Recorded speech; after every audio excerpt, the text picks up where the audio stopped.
Hello, hello. Welcome to day 9 of my 21-day live challenge. I thank you so much for being here, for watching this live or watching this replay. If you are watching this live, type live in the comment section. If you're watching the replay, go ahead and type hashtag replay.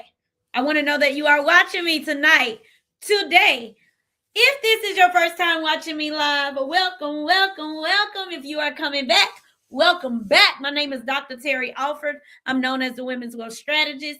I specialize in helping business owners and professionals build wealth and financial freedom so that we can live, lead, and leave multi-million dollar legacies. And on tonight, I am going to speak about not begging, but building instead. I believe that one of the best ways to start off tonight's topic is to start off with one of my favorite lyrics. It says, always stay gracious. The best revenge is your paper. Okay. And why am I speaking about this? Well, I am speaking about this because, as we know, February is deemed as Black History Month, even though every month is Black History Month, because Black history is, in most times, American history. In American history is Black history when it pertains to Black people. It's just a lot of history is missed or erased or replaced. But that's another conversation for another live. So what we're going to speak about tonight is one of the companies that is known as the beacon of Black Wall Street. Black Wall Street is something I would love to see happen again. However, I want to highlight what actually began part of the Black Wall Street movement. And it is the first, and I do mean first, ever Black life insurance company in the United States. The name of this company is North Carolina Mutual Life Insurance Company. This company was founded in 1898 in Durham, North Carolina. Now, if you watched my live from a few nights ago, I actually spoke about how Black people were not always given the opportunities to have the same type of life insurance coverage as white people in America. Well, guess what?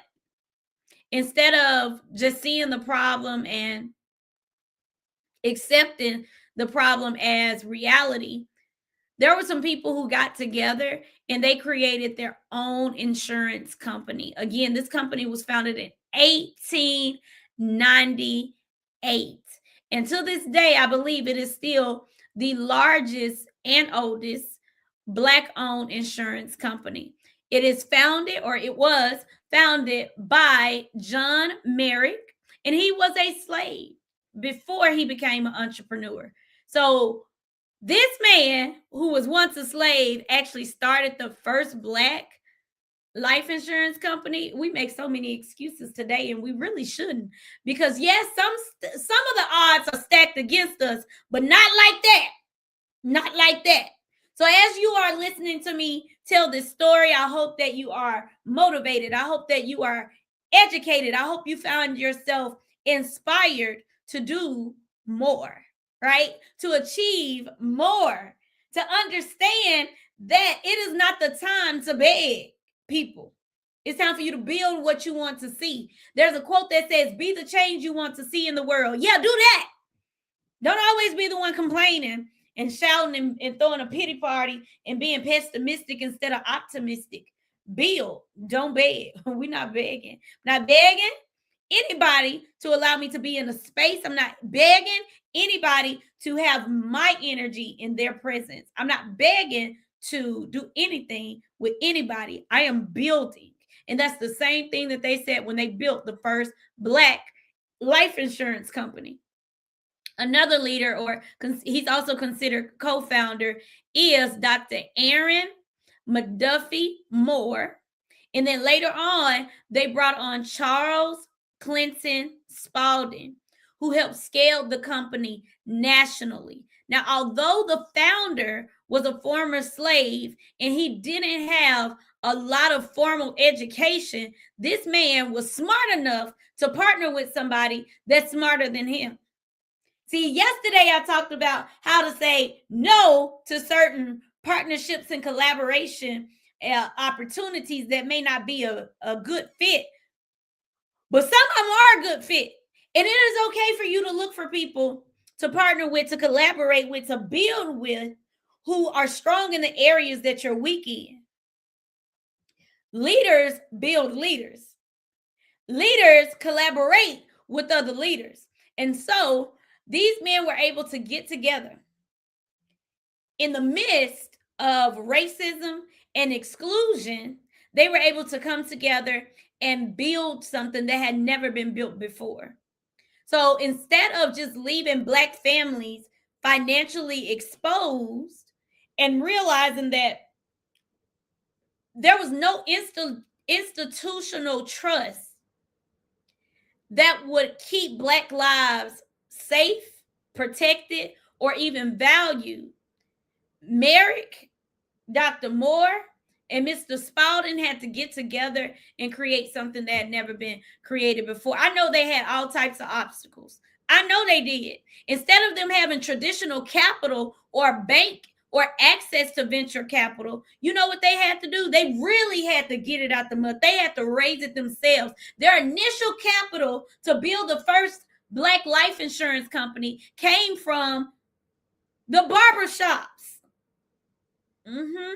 The Black barbershops, the teachers, the church leaders. You know, as I was doing my research and reading and studying, I said, you know, it's really ironic how whenever I do business with churches and groups at churches, I get just a different experience. And the interesting thing is, for a long time, I have loved working with self-employed individuals, barbers, beauticians. And I'm like, wait a minute, I'm reading and I'm like, the barbershops and the churches were where people gathered to bring about their ideas and to build the capital that was needed to build the insurance company. There was no institutionalized funding. The policies were sold door to door, and some of them were sold in the barbershops. And the early operations of the companies happened in the barbershops, in the community spaces, and the churches. And so even though they were building a financial institution, they did not have financial infrastructure on a national level, but they were able to still get together and make the thing happen. Sidebar, a lot of people have a lot of bad things to say about the churches, but you got to understand, like the churches weren't just a place for us to gather and shout and look cute. Like, this was a place for Black America to come together to strategize and unite and be able to say, you know what? We need to stick together and we need to build some things that have never been built before. Together. Togetherness is the key, not separation, but togetherness. Again, some of the people who started the first Black insurance company and a lot of the companies on Black Wall Street, some of them did not have a formal education, or it was a little formal education. It was a whole lot less than a lot of us had. We got doctorate degrees, master degrees, bachelor degrees, all these certificates. And it's still hard for some of us to come together and complete a project. Another conversation for another live. Stay focused. Let me stay focused. The thing is, he was okay with not being the man that started the life insurance company. He was okay with not being the smartest person in the room. He understood that in order for him to build this thing that had never been built before, he had to have other people in the room who were smarter than him. So collectively, their intelligence was able to bring about a change and to set the tone for many people that would come after them. This company operated in the 1800s, or at the end of technically it was 1898. In the 10s, the 20s, 1920s, because it's the 20s again, 1930s, 1940s, 1950s, 1960s, 1970s. When Jim Crow laws were running rampant in the streets, this Black life insurance company was still operating in the 1970s, the 1980s, the 1990s, the 2000s, 99 and 2000s, 2000s, the 10s, and here we are in the 20s, still around. Still around. They have whatever it is that they have going on. I don't know much about the company besides the history. I'm not affiliated with the company, but what I am proud of is knowing the history and understanding how much resilience the people who started this company had to have in order to build something like this. Like I said, if you missed my live a couple of days ago, go back and watch the video where I'm sharing that in 1881, Prudential had a statistician that said Black people are inferior, genetically inferior to white people. So the cost of insurance should be more and we should have access to less. And so a lot of other insurance companies follow suit. So instead of begging, they said, and then when I say they, I'm talking about the creators of this company, they said, we're going to build our own. And this helped build trust in the Black community. This company has played out claims. This company became the financial backbone of Black Wall Street in Durham. So again, for people to think that life insurance is a scam, that's the freaking scam right there. For you to think that life insurance is a scam. The reason that we were able to build as we built during the times of Black Wall Street was because of Black insurance companies, Black businesses, Black-owned banks. But the insurance companies actually fueled a lot of the other projects. It created jobs for thousands of Black professionals. It funded Black education, houses, and entrepreneurship. So when we think about insurance and life insurance, I cannot stress enough, life insurance is not a scam. For you to think that life insurance is a bad thing or to think that it's a scam, that's the scam. Now, are there different types of life insurance? It's absolutely. You have permanent policies and you have term policies. If you have a temporary policy, it's a term policy. If your policy is designed to last you as long as your life could possibly be, which is up to age 100 or 120, that's a permanent policy. And then from the permanent policies, you have whole life, traditional whole life, final expense, guaranteed universal life, index universal life, variable universal life. So there are different types of policies. And when you tell somebody who's a licensed professional who work with several different companies and several different products that you want a pizza, that you want a policy, it's like saying you want a pizza. Okay, what type of pizza do you want? Do you want thick crust, thin crust? Do you want meat lovers, vegetarian, barbecue chicken? What are we doing? Are we doing a flatbread? Or are we doing a thick crust like Chicago, deep dish? What type of pizza do you want? What type of policy you want? Not all policies are the same. Life insurance companies don't ask your race anymore on the applications. It is illegal. In 1964, the Civil Rights Act made it illegal for life insurance companies to discriminate based on race. So race is not a factor. Your criminal history is a factor. What you smoke and how you smoke or don't smoke is a factor. Your medical history is a factor, but your race is not a factor on the applications anymore. So now I said it a few days ago and I'll say it again. I believe that we should get more coverage. I believe that we should get as much coverage as we possibly can. If you want to have $1 million business, but you don't have $1 million in coverage, fix that. Call me. Book a call with the link that's going across the bottom of the screen or what's in the comment section. Because life insurance gives us life. And it should be used during your lifetime if you need it.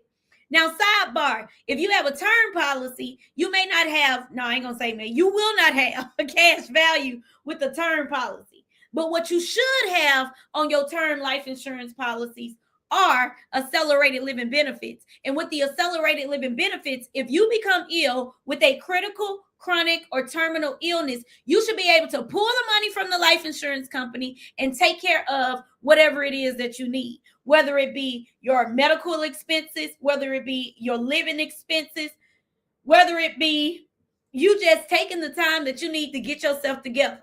Maybe you need to hire somebody so that you can focus on getting well and somebody else can run your company operations for you.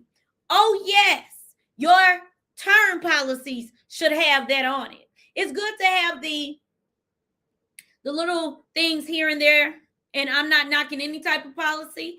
I'm not knocking anybody's insurance company, but I will say there is a big difference from getting money from a Aflac check or money from an Aflac policy to cover your expenses while you're in the hospital versus what I always share is a story about a woman who got over $300,000 when she was diagnosed with cancer. Big difference. Big difference.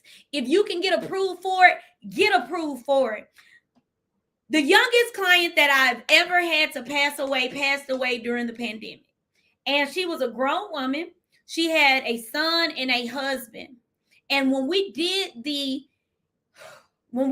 illustrations, when we did the applications, we had no idea that the woman was not going to make it. She did not make it. She died during the pandemic. She didn't, it wasn't just COVID, but I think she had like some type of reaction to the vaccine that came out. And y'all, she passed away.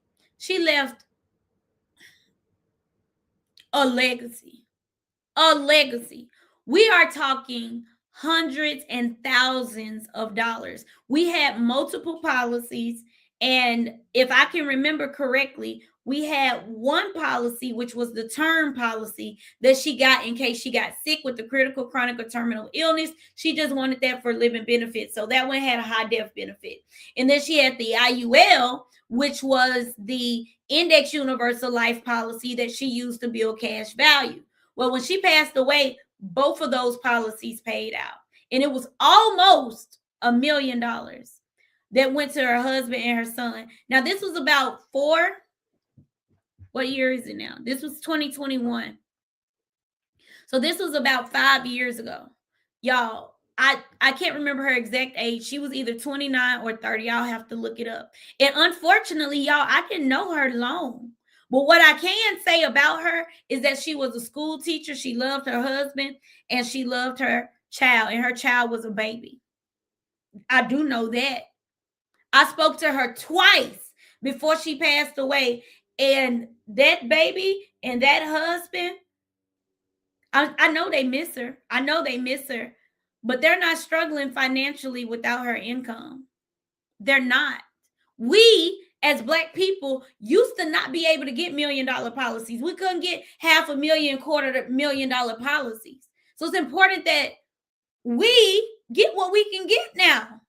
I have an agent within my agency. I will not name her. I won't say what state she's from, but I'll tell you, we both had a moment today because she wanted to get a little child covered with a very high death benefit. And some of you would be like, why would somebody want a whole bunch of life insurance on a baby? Like, that doesn't make sense. We just gonna put this $25,000 term rider on this child policy, and then they can get their own policy when they're 25. Well, let me tell you something. We thought we were gonna be able to get this child covered. This child is under the age of 10. This child was declined for coverage. And there's a possibility that this child is only gonna be able to get $25,000 because of the medical issues that he just started having. But what if we had met the mother last year and got the policy last year before he started having the medical issues that he's having this year? He could have had hundreds of thousands of dollars in life insurance for the rest of his life. But now for the rest of his life, the most he's probably going to be able to get is $25,000, and he's under 10. $25,000 is not as much this year as it was 10 years ago. And 25 years from now, $25,000 is not going to be worth the same amount. Do y'all hear me? Do y'all understand what I'm saying?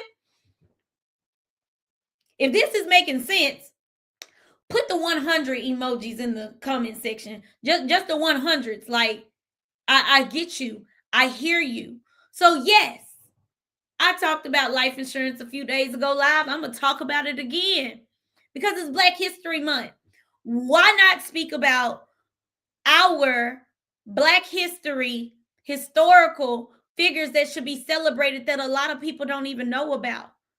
Today, let's think about John Merrick, the man who was a slave and started the first Black and largest owned life insurance company. And he brought in two men that had a stronger education than him, a better education than him, and they were able to create and scale something amazing. No, you're not supposed to do it on your own. You are supposed to do it with a team. And like I said yesterday, with yesterday's live, some things you say yes to, some things you say no to. But if you are looking to collaborate, if you are looking to build something, you want to build something with people who are like-minded, who have similar ethics, who know where they're going, you know where you're going. You're very, very clear on what we're doing and why we're doing it. When you are collaborating with the right people, they're going to help you get further. They're not going to take you backwards. We talked about this on yesterday. Okay. So if you missed yesterday's live, go back and watch it. If you missed the live from a couple of days ago where we spoke about what we didn't have access to in the world of life insurance as it pertains to Black people in America, go back and watch it. And that's if you are white, Black, Mexican, Hispanic, all of that. Go back and watch it. Do your research, read and study. We talk about generational wealth all the time. We talk about generational wealth. We talk about our history. This is our history. This is a good history lesson. Again, think about the type of perseverance that they had to have in order to build what they built. They went to barbershops. They were able to get money, even if it was pennies every week. They were able to get money every week to build policies so that when people died, there was money to give back to their families. And I'm pretty sure in the beginning, they probably paid out claims. Well, first of all, because life insurance is like it is, whenever you buy life insurance, you're most likely going to spend less money on the policy than what your beneficiaries will get. So with this client I told y'all about from the pandemic, she only had the policy. I don't even know if we made it a year. If we didn't make it a year, it was like 9 months later. She passed away unexpectedly. She didn't pay hundreds of thousands of dollars into those policies. She wasn't here long enough. But her beneficiaries got almost $1 million when she passed away. I don't know what her son is going to do when he grows up. I don't know what he's going to want to be. Maybe he wants to be a teacher like his mother was a teacher. Maybe he wants to run for president. Maybe he wants to be a medical doctor. Maybe he wants to start his own construction company. I don't know what that baby wants to do, but I'm going to tell you, he got the money to do it. If he wants to be the next best movie producer, he got the money to make the decisions, to go to school, to network, to go to Hollywood and do whatever he wants to do. And while I'm here, let me put this shameless plug for the babies. I will talk about the $1 million baby plans until I'm blue in the face. If you do not have a $1 million baby plan, I encourage you to book a 15-minute call with me. It only takes 15 minutes for me to show you how it works so that your baby can too have options. That's what happened with the agent earlier. She was trying to give a baby a $1 million baby strategy with over, well, I ain't gonna say the amount, but I'm gonna say it was a whole lot of coverage for that baby. The baby can't be covered. Not right now. And if they are covered, the baby probably won't be able to get more than $25,000. Get your children covered while they're young. Let's get them $1 million baby strategy that's going to grow money. It's going to grow cash for their future so that when they go to college, they have options. If they go to college, they have options. If they want to invest into their first home early, they can do that. At 21, they can become a homeowner and not have to get a loan. I'm just saying, don't beg, build. And look, Angelique said, interesting. Yes, and Angelique, you are in North Carolina. It's time for you to do a little bit more in North Carolina. Maybe a lot more in North Carolina, because again, as I stated in the beginning, the first Black life insurance company is North Carolina Mutual Life Insurance Company. And it is not just called Mutual Life Insurance Company. Like, people understood when they were paying into the policy, they were actually getting a small stake in the company. I don't know how it works now, but at the time, they knew that they were not just investing into something for themselves. They were investing into something that was going to be much bigger than themselves. But it also helped the community as a whole. And it wouldn't have been successful if quite a few Black people didn't come together and put it together and bring it together and continue to work together. So as you get ready for the rest of February, I want you to think about, what do you think we need in order to have the same type of endurance, the same type of persistency, the same type of ambition, the same type of steadfastness that our forefathers had in order to achieve what we need to achieve. Too many people quit over the smallest things. Oh, this didn't go like I wanted to. And next, this person said no to what I'm getting ready to offer, or said no to my offer. And it's like 8 million people in Dallas. I wish I would stop because one person said no. I'm talking to some more people. I tried to get this partnership. I tried to get this sponsorship. I tried to get support, and I didn't get any support, so I quit. How many people you talk to? 3. Where do they live? In my city. Okay, they live in your city. How do you know them? We all went to high school together. Talk to some more people. Expand your reach. Meet new people. Y'all hear me say it all the time. Get into new circles. Get into new rooms. Expand your reach. Be around people who are smarter than you. And don't be intimidated by it. Know that you own that room. You belong in that room. And know that you can build more together than trying to do it all on your own. Be humble. Sit down and learn something. You understand? You sit down and learn something. I know for a fact that they did not get all those people to build into something that had never been built before without opposition, even from Black people. I know some Black people. I'm not going to say this and be ashamed. I know some Black people told them no. No, there's never been a Black life insurance company. There's never been a Black insurance company. That's not going to work. Y'all, that company has been a company for over 150 years. They had to get no's from their friends, from their families, from people they grew up with. Not everybody told them yes.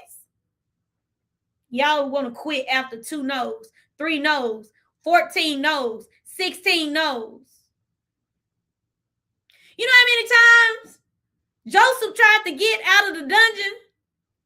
But all it took was that one time when he was able to tell the leaders and interpret a dream, that everything changed. He got access to the palace. He got out of jail. Like, Joseph was able to do all the things that he knew he was called to do. He was able to lead the people.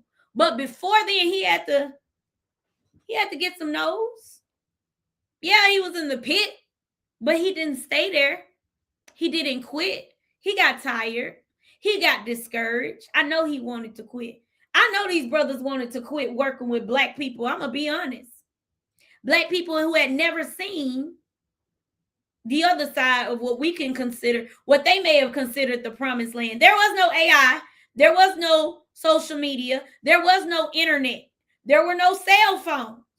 There were no computers, and they still had to build this thing door to door, day to day, working with literally pennies. There was no capital. Y'all, we can go out and apply for capital. We can get grants.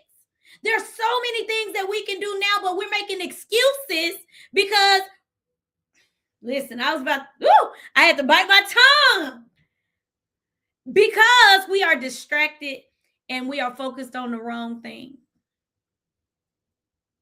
Stop begging. It's time out for begging. Stop begging. Go get your paper. Like I said in the beginning, Beyonce said, always stay gracious. Best revenge is your paper. Go get your paper. And stop being distracted and discouraged by people who were never meant to be on the journey with you anyway. Listen, Linda, listen. I thank y'all for watching this live. If y'all can't tell, I feel real good tonight. It's been an amazing day. It's been a productive day. My voice is fully here. Sometimes I wake up in the morning after a long night or a long week of speaking and my voice go in and out. But baby, my voice is here tonight. It's here tonight because I got some things to share. I had those things to say, and I want you all to continue to be plugged in. Continue to be plugged in and know that you really can win. If they can do it, I know we can do it. We can do a whole lot more than what we're doing. We can do a whole lot more than what we're doing because we have things that they didn't have. We got letters behind our names that they didn't have. We got technology that they didn't have. We got credit limits that they didn't have. We got incomes that they didn't have. We got commas in our accounts that they didn't have. Thank you, Lisa. Lisa said, yes, we can. I'm just saying, what are you going to do? What are you going to do? Stop putting things on your New Year resolution. And then 2 weeks later, you like, yeah, no, I ain't going to do that no more. Why? Why? If you're going to do it, do it. If you're going to be for real, be for real. Stop playing. Stop playing. Don't be fickle with yourself. Don't be fickle with your purpose. Don't be fickle with your life. If you know you are supposed to do something, do it. And I thank you for watching this live. And I'm going to get off of here so I can work on some of the things that I need to be working on. All right. So I can't see all the comments. I can see a few of them, though. So I just want to say thank you again for watching this live. If you know somebody needs to see this, have them watch it, tag them on the video, share the video with them. Oh, I see Miss Autumn is watching. I see you heart the video. Thank you. Can't see everybody that watched it, but I guess you must have liked it within the last few minutes. I thank y'all for watching this. Show this to somebody that needs to see it and continue to tap in. I'll be live again on tomorrow throughout the month of February, giving you tips, tools, and strategies to help you on your wealth building journey, to inspire you, to uplift you, to equip, educate, and empower you. My name is Dr. Terry Alford. I'm known as the Women's Wealth Strategist, and I specialize in helping business owners build wealth and financial freedom so that we can live, lead, and leave multi-million-dollar legacies. Have a wonderful night. Talk to you later. Adios. Peace out.